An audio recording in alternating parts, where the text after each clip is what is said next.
मैं बहुत काफी शॉक्ड हूँ कि एक ऐसा भजन मैं गा रही थी जो कि महात्मा गांधी जी का प्रिय भजन है, और उस मंच पे बड़े बड़े नेता उपस्थित थे।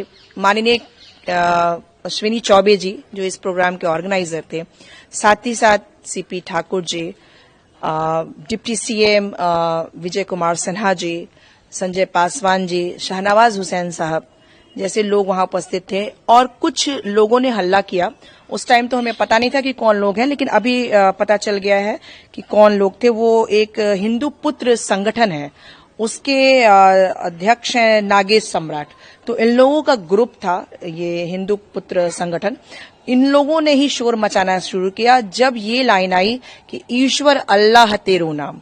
इस पे उन लोगों ने काफी शोर मचाना शुरू कर दिया, और उसके बाद मंच पे बैठे सारे जो नेतागण थे वो भी हरकत में आए। उन लोगों को भी समझ में नहीं आया कि किस तरह से पब्लिक को हैंडल किया जाए। कुछ लोग मेरे पास आए, उन्होंने कहा कि आप कुछ सॉरी बोलिए, शायद पब्लिक उससे मतलब थोड़ा काम हो जाए। और मुझे भी लगा कि जिस तरह से पब्लिक उग्र हो रही थी, मुझे इस बात का भय लगा कि अब ऐसा ना हो कि इस प्रोग्राम में तोड़फोड़ शुरू हो जाए या मारपीट हो जाए।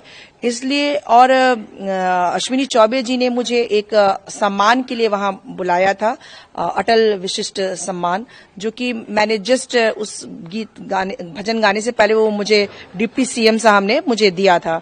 तो मुझे कहीं ना कहीं ऐसा लग रहा था कि मैं नहीं चाह रही थी कि इस प्रोग्राम का स्वरूप ज्यादा बिगड़े, इसलिए मैंने अपनी तरफ से सॉरी भी बोला। और मेरे सॉरी कहने का उद्देश्य इतना ही था कि जो हंगामा है वो शांत हो जाए।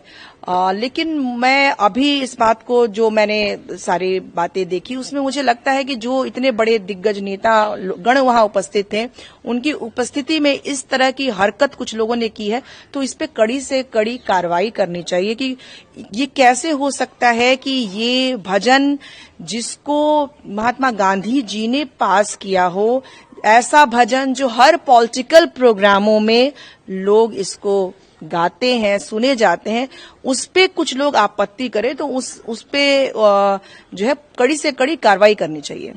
आपकी जो वीडियो वायरल हो रही है जिसमें आप पूरा गाना गाती है और बीच में जब लाइन्स आती है कि ईश्वर अल्लाह तेरो नाम, और उसके बाद एक साउंड पीछे का मॉब का सुनाई देता है, फिर कुछ लीडर्स आते हैं आपको कहते हैं कि सॉरी जैसा कुछ कह दीजिए, तो आप क्या सोचती है, ये सॉरी कहने जैसी गलती थी या क्या एग्जैक्ट? नहीं, देखिए, इस गाने के लिए तो मैंने कभी सॉरी मैं बोल ही नहीं सकती हूँ, क्योंकि ये गाना, ये जो भजन है वो तो मतलब इसमें कैसे सॉरी कर सकते हैं? ये तो मतलब देश को एक अच्छा संदेश देता है।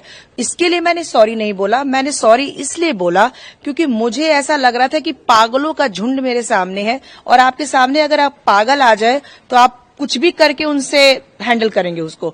और मुझे भी क्योंकि वहां पे इतने बुजुर्ग लोग थे, बहुत सारे मतलब उम्र दराज लोग थे, वो मेरे पास आए और उन लोगों ने कहा कि शायद सॉरी बोलिए। उनका भी उद्देश्य यही था कि सॉरी बोलने से शायद माहौल को मतलब थोड़ा ठंडा पड़ जाए, और इस नाते मैंने सॉरी बोला था।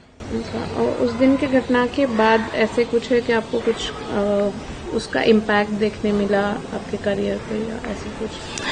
देखिए, कुछ लोगों ने मतलब मैं बताऊं कि मुझे कुछ धमकी भी आई, जो कि मैंने अपने जो फेसबुक पे है, कुछ लोगों ने कहा कि देवी तुम सुधर जाओ, नहीं तो गांधी जी जहां पहुंच गए हैं तुम वहीं पहुंच जाओगी। इस तरह की बातों को सुनने को मुझे मिल रहा है, तो ये मेरे लिए काफी दुखद है।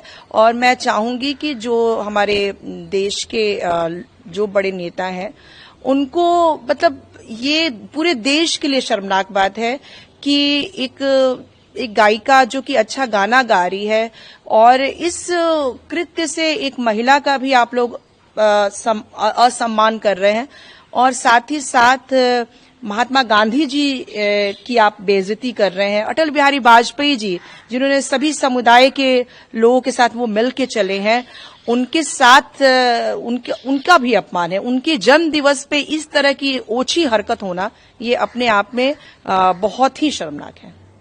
एक आखिरी सवाल कि आपको सॉरी कहने बोला और अभी भी आप कह रहे हैं कि आपको सोशल मीडिया पे थ्रेड्स या कुछ जैसे आपके करियर पे इम्पैक्ट, तो अभी आपकी आगे क्या भूमिका रहेगी आपका, ऐसा कुछ? देखिए, मैं संगीत में हूं और मैं अपनी संगीत की यात्रा जो है वो तो मेरी कायम रहेगी, लेकिन इस तरह की घटनाओं से ऐसा लगता है कि देश जो है वो गलत दिशा में जा रहा है और जो लोग इस देश को प्रतिनिधि कर रहे हैं, उन लोगों का फर्ज बनता है कि ऐसे लोगों को, मतलब जैसे पार्टियों में भी उस प्रोग्राम में, उस आयोजन में इस तरह के लोगों को, जब आपने, जो लोग आए होंगे हिंदू संगठन वाले, तो वैसे लोगों को, पार्टी को भी दूर करना चाहिए ना, क्योंकि ये सारे लोग जो है वो देश में बुरी भावनाएं पैदा कर रहे हैं ना, यंगस्टर्स को भी बिगाड़ रहे हैं, भटका रहे हैं।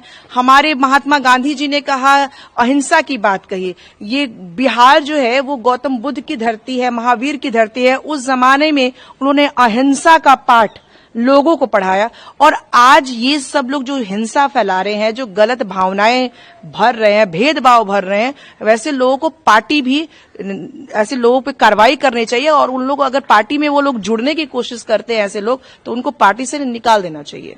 आपने जो प्रोग्राम था वो बिहार में हुआ है, अब बिहार की बेटी है, अटल जी ने पहला अपना इलेक्शन बिहार से जीता हुआ है, तो अब बिहार वासियों को क्या कहना चाहिए इस प्रकार के प्रोग्राम, या बिहार की जनता को क्या कहना? देखिए, मैं बिहार वासियों को, सबसे पहले तो बहुत सारे लोग मेरे सपोर्ट में आए हैं, वो नेतागण हैं, बहुत सारे जो कला प्रेमी है, कलाकार भी बहुत सारे मेरे पक्ष में आए, बहुत सारी जनता मेरे पक्ष में आई। उन सभी को मैं धन्यवाद देना चाहती हूँ। और सभी लोगों ने कहा कि इस तरह की घटना देवी के साथ हुई है, हम सभी बहुत दुखी हैं। हाँ, लेकिन मैं बस इतना ही कहना चाहती हूँ कि देखिए, कुछ जो चंद लोग हैं, उन लोगों की हरकत की वजह से ये हम लोगों को शर्मनाक स्थिति बनी है, तो उन लोगों का डेफिनेटली कड़ी से कड़ी उन पे कार्रवाई करनी चाहिए। और वैसे मैं आप सभी को, सच्चाई यही है कि मेरे चाहने वालों की संख्या बहुत ज्यादा है, और इन 2-4 लोगों के हंगामा करने से या हल्ला मचाने से कुछ ऐसा नहीं है कि मेरे ऊपर कोई असर होने वाला है।